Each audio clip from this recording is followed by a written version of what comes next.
Good day, everyone. So before we start our lesson for today, let us first have a short prayer. Miss Rizzi Salazar, please lead the prayer. Amen. So once again, good morning, class. For those students who have stable connection, please turn on your cameras. And for those who have unstable connection, that's really fine. So I guess you already passed your assignments in our Google Classroom. Let me check it.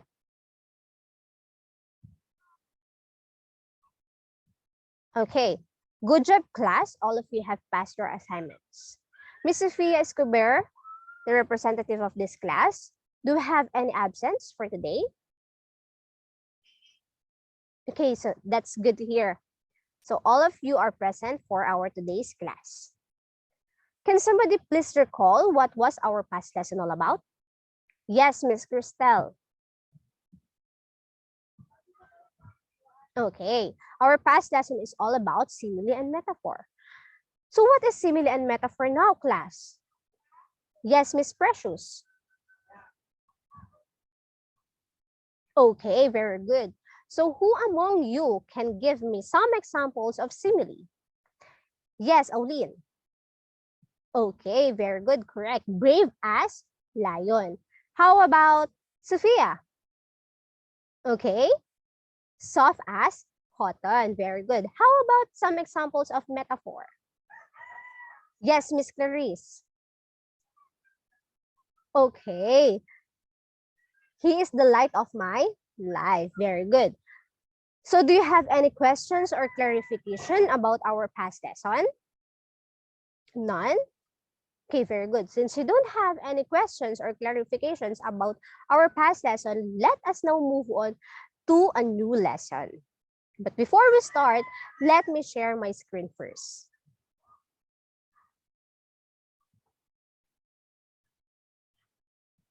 Just tell me if you can already see it. Okay.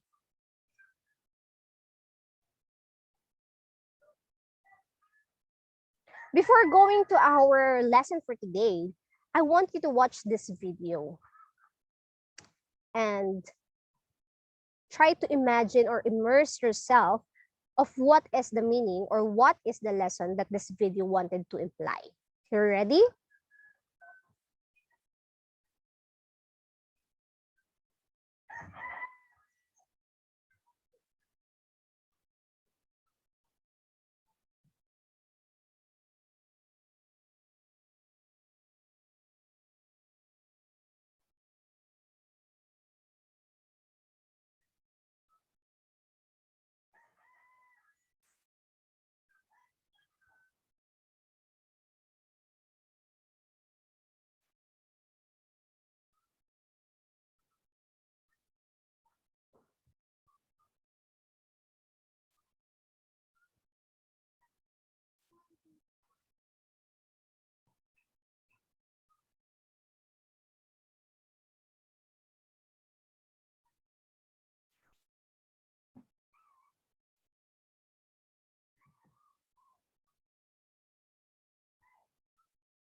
Now, class, after watching the video, what do you think is the message of this video for us? I want you to answer it with this quotation. A mother's love is unconditional. Do you believe in this? Why or why not? And please connect it to the video that we have watched a while ago. Yes, Miss Aliyah.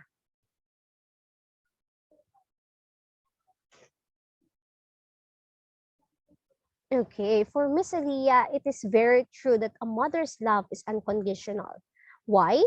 Because just like what the video have shown us, a mother can sacrifice anything just for the sake of her children. The mother in the video gave her own eye despite the fact that she will be bullied, she will never have to live a normal life again because of losing her other eye, but she still sacrificed it for her child to have a normal life. So this video is somehow related to the topic that we are going to tackle today.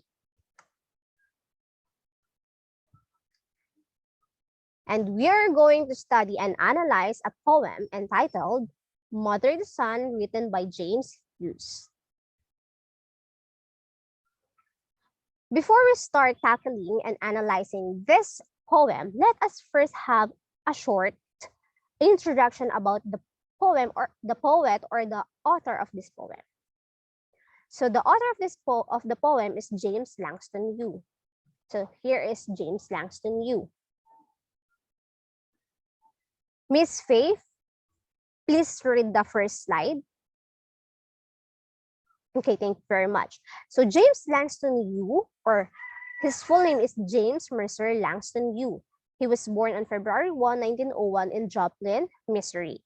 His parents divorced when he was a young child and his father moved to Mexico. That's why James Langston Hughes grew up with his grandmother. So Hughes' first book of poetry entitled The Weary Blues was published by Alfred A. Knopf in 1926. He finished his college education at Lincoln University in Pennsylvania 3 years later. And here is also the beginning of his literary success or literary adventure. In 1930, his first novel entitled Not Without Laughter, which is published also by Alfred Knopf in 1930, won the Harmon Gold Medal for literature. His life and work were enormously important in shaping the artistic contribution of the Harlem Renaissance. Harlem Renaissance class is explosion of Black artist output in New York in 1920s. All of the work, all of the pieces of the authors exploits the importance or the real life situation of people, especially Black people in 1920s.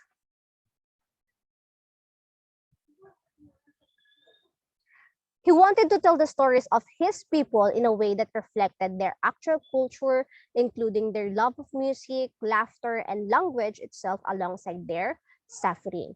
Since his works are great contribution in the Harlem Renaissance, most of his works are themed in a way that the people are living in the society, how the people live in the real world. What are the things that these people are suffering, or what are their actual living or the reality of life of these people. So unfortunately, Langston Hughes died of complications from prostate cancer in May 22, 1967 in New York City. So enough for the author's background. Let us now move on to the poem itself. So again, can somebody please read the title of the poem? Yes, Marco. Okay. Our poem is entitled Mother the Sun, a poem by James Langston Hughes. I want you to remember these questions and try to answer this. And let's see if your answers or opinion are correct after we have read the poem later. First question, who do you think is the speaker of the poem? Yes, Miss Sophia. Okay, a mother. How about you, Crystal? A son? Okay, let's see if your answers are correct. The second question, who do you think does the speaker talks to? Yes, Miss Precious. Okay, a mother is talking to her son. Let's see. Now, what do you think does the speaker wanted to say? Yes, Miss Aliyah.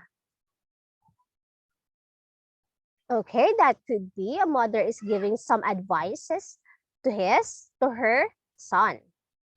So let us see if your ideas or guesses are correct about the poem.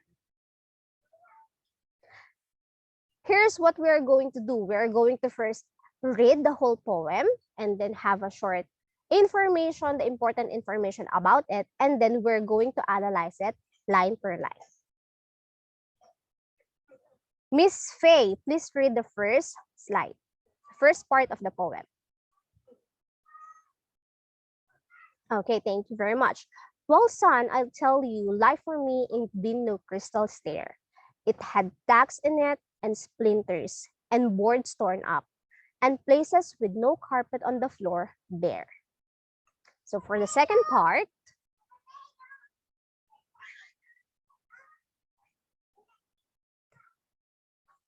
but all the time it's been a climbing on and reaching landings and turning corners, and sometimes going in the dark where there ain't been no light. And for the third part, so boy, don't you turn back. Don't you sit down on the steps, because you find it's kinder hard. Don't you fall now, for it's still going, honey. It's still climbing, and life for me ain't been no crystal stair. So this is the poem that we are going to tackle. I hope you somehow immerse yourself in the poem. Don't worry, we are going to analyze it later so that you can understand it deeper.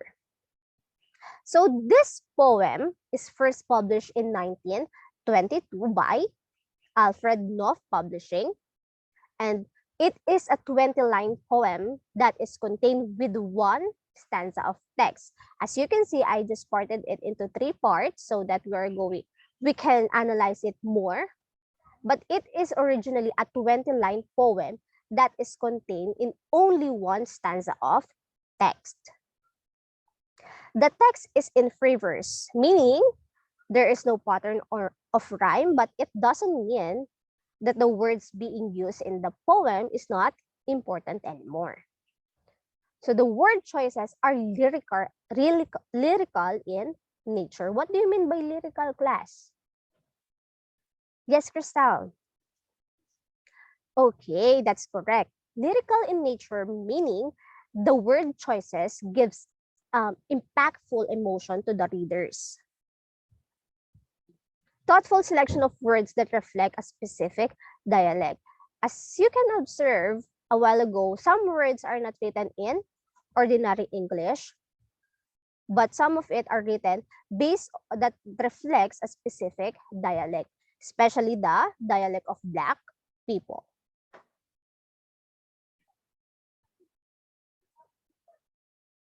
Let us now find out if your answers or guesses a while ago about the poem are all correct. So the speaker in the poem is a mother. Okay, that's correct. She is talking to her son. And what does the speaker wants to tell her son? She is telling her son about the things that he may encounter in life and reminding him to never give up. So to further analyze the poem, let us analyze it per line.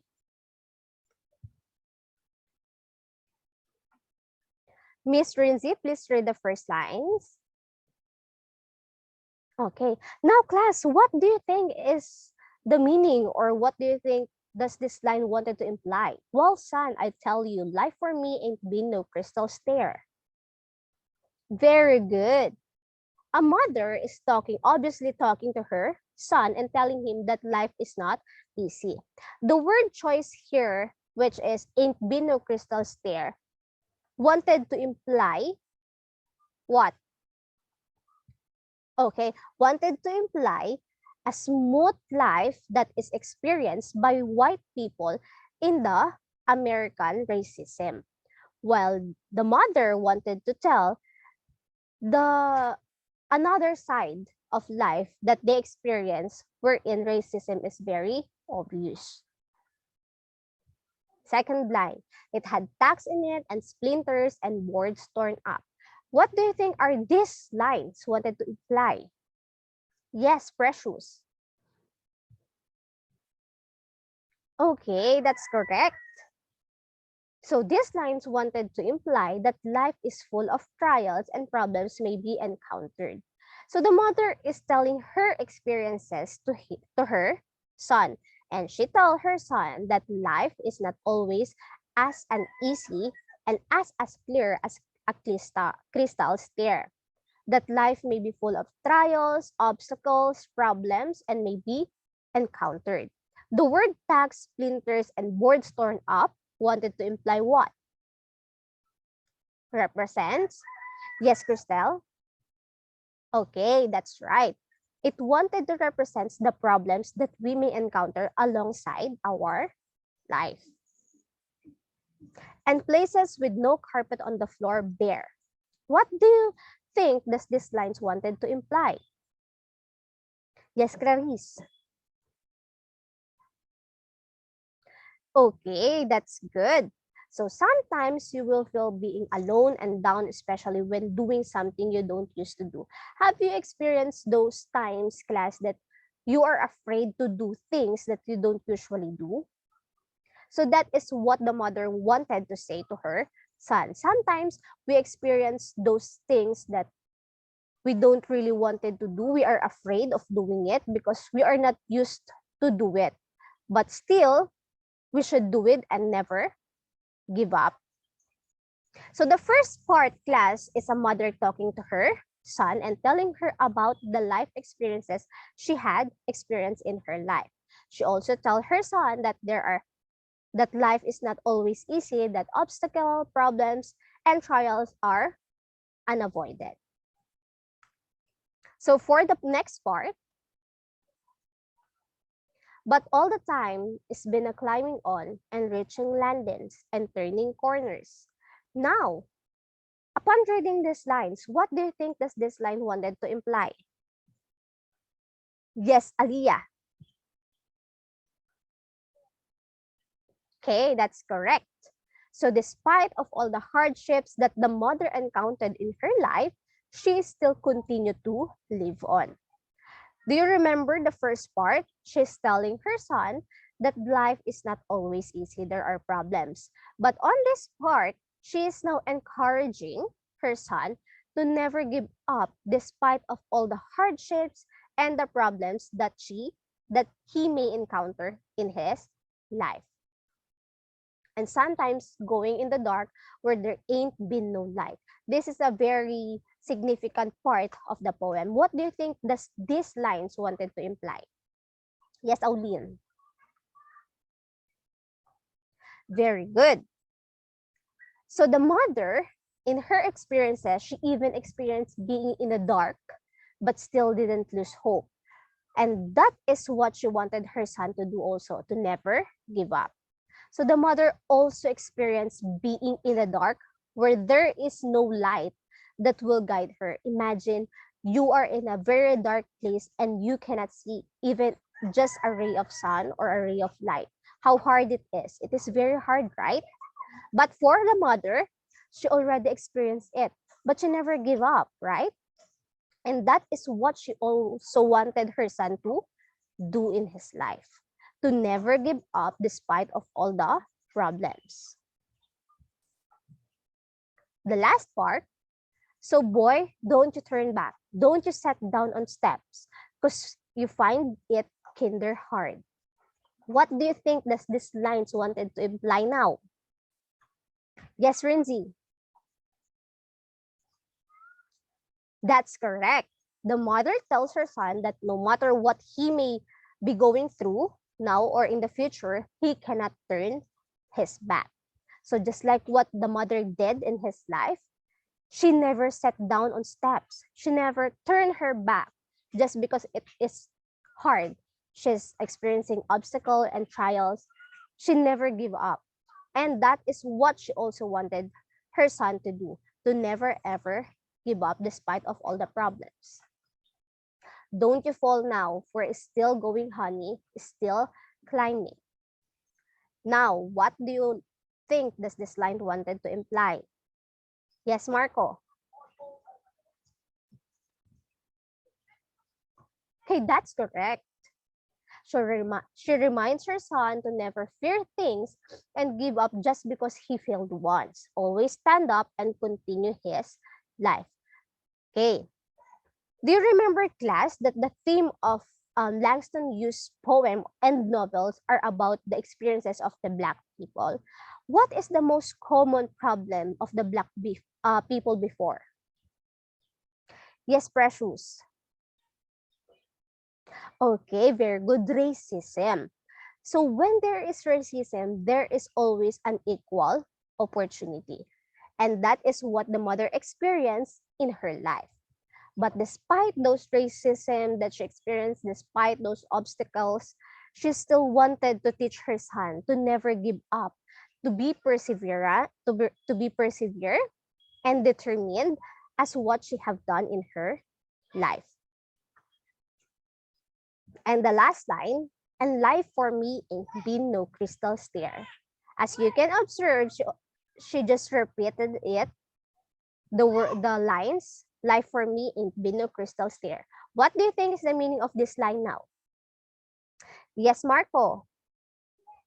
Okay, very good. This is because, as what she always say, life is not always an easy one. She wanted to remind her son all over again that not just because life is not easy, her son can already give up. Some of you may experience also this. You feel that there is no more hope remaining in your life. You experience all the problems in your life. You seem that you are in a very dark place, in a very dark part of your life, class, right? But still, if we failed once, does it mean that our life ends there? Of course not. We always need to stand up and to continue moving forward because we are the one who are making our life. We are the one who makes our future. So if we wanted a bright future, a better life, we have to do all the things. Remember that God is always there to guide us, but we are the one who are making our future. Okay. So I hope you understand this poem. If you really understand it, can someone please share his or her experience about life that can be reflected in the poem? Yes, Miss Christelle. Okay. Okay, thank you very much, Miss Christelle, for sharing that. That is a very good experience. How about Miss Aliyah?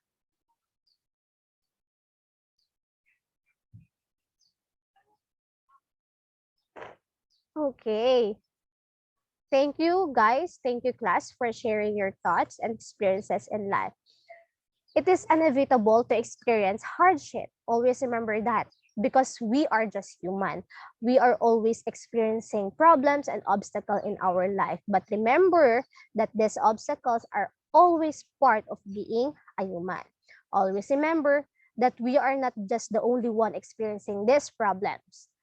Maybe our problems are just a normal part of some people. Imagine those people who have disabilities, who lose their loved ones, how hard it is.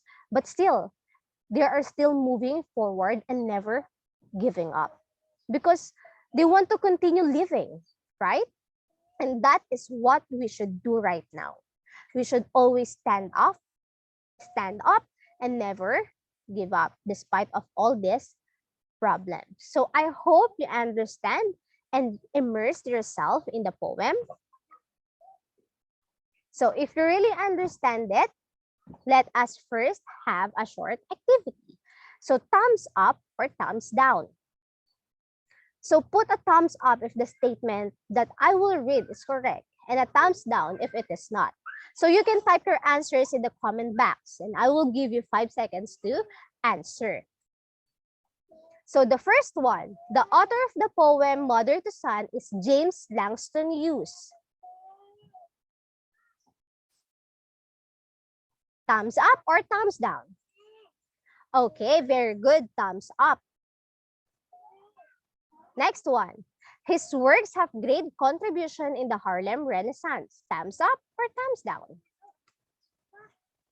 Very good. Thumbs up. Next. The author died due to prostate cancer. Thumbs up or thumbs down?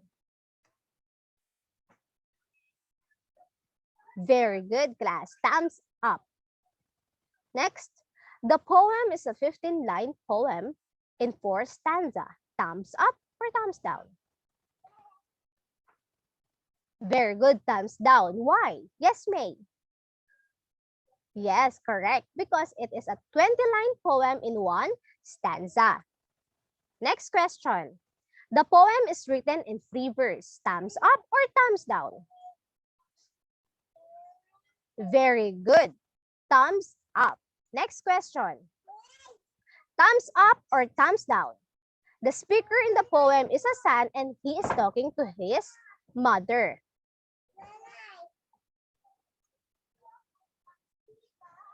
Answer, thumbs down, because the speaker of the poem is a mother and she is talking to her son. Very good. Next question. The poem is all about the things we may encounter in life. Thumbs up or thumbs down? Okay, very good. Thumbs up. Next one.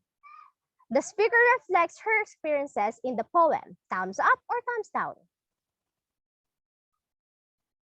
That's right. Thumbs up. The poem wanted to tell to give up whenever you failed in life. Thumbs up or thumbs down? Thumbs down, because the poem wanted us to be persevere and determined and never lose our hope in our life. And the last question, our life is not always as clear as a crystal stair. Thumbs up or thumbs down? That's right. It is a thumbs up. Now, if you really understand it, class, I want you to always remember that life is not always as easy, just like what the poem wanted to imply. We may experience hardships and problems, obstacles in life, but remember to always not give up. So again, what is the title of our poem? Yes, Miss Christelle. Okay, very good. Mother to Son. How about the author of the poem? Yes, Aliyah. Okay, James Langston Hughes. So James Langston Hughes works have great contribution where? Yes, Rinzi. Very good, in the Harlem Renaissance. So who again is the speaker in the poem that we have tackled? Yes, May. A mother, and she is talking to her son. And what does the mother wanted to tell her son? Yes, Marco. Okay, she wanted to tell her son to never give up despite the racism, despite the obstacle and problems that her son may experience in his life. Because always remember, class, that obstacle and problems are inevitable in our life because it is always been a part of being a human. So I guess you are already familiar and you really learned something about the poem that we have tackled today. I hope that you can use it on your everyday living and on your life in the future. So for your individual activity, I want you to write your most memorable or unforgettable experience or advice from your parent or guardian, and what's the impact of that advice in your life. I want you to post it in Facebook, and the deadline is until midnight. Just imagine, just remember some of the experiences or advices that your parents or your guardian have given to you, and what are the impacts of those advices or experiences in your life, and how does it mold you as to become the person you are right now. Okay, we don't know, somebody can read it on Facebook and be also motivated, inspired on that advices, and use it also in his or her life. So do you have any questions or clarification about your activity? None? Okay, very good. And lastly, for your assignment, write a poem of what do you think is the son's response to his mother's advice to him. It should be a 3 to 5 stanza poem. And I want you to write in a whole sheet of pad paper and post it in our Google Classroom. I will assign an activity on our Google Classroom, and you can post your activity there. You can put designs, but I wanted to see a 3 to 5 stanza poem about what do you think is the response of the son to her sons, to her mother, to his mother's advice or poem to him. Okay? So do you have any questions or clarification about your assignment? By the way, the due date is until next week. I will give you ample time. So if you don't have any questions or clarification about our lesson for today, I want you to leave this quotation. The rubrics, by the way, of the assignments are the following: creativity 40%, content 30%, message 20%, and use of words is 10% with a total of 100%. To end our lesson for today, our class for today, I will leave you a quotation. The struggle you're in today is developing the strength you need for tomorrow. Just like what the poem wanted to imply, wanted to tell us, never give up. Because the struggle, the problems, the obstacle that you are facing today will help you and will be the lessons and strength that you will need for your future, for tomorrow, for living, for still fighting for tomorrow's life. So again, thank you very much, class, for participating and attending our class for today. Thank you, and God bless us all.